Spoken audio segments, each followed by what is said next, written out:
In every deal, someone wants a bigger discount or to drop to a cheaper plan. Policies are your guardrails. They let your team move fast without quietly giving away margin. Let's build two. Here's where your guardrails live. Each policy watches for one kind of change and decides what happens. Allow it, warn, require approval, or block it outright. Let's start with the big one, capping how deep a discount anyone can give. Create a new policy. Pick the type.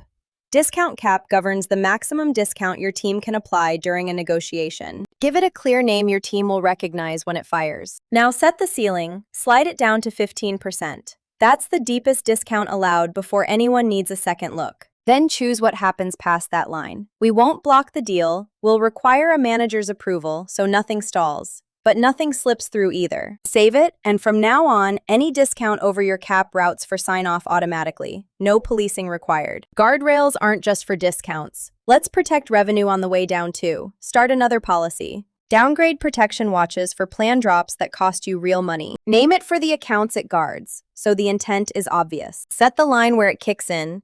Flag any downgrade that would cost more than $5,000 a month in recurring revenue. Leave this one set to block above the line. And high-value downgrades stop for review before they ever go through.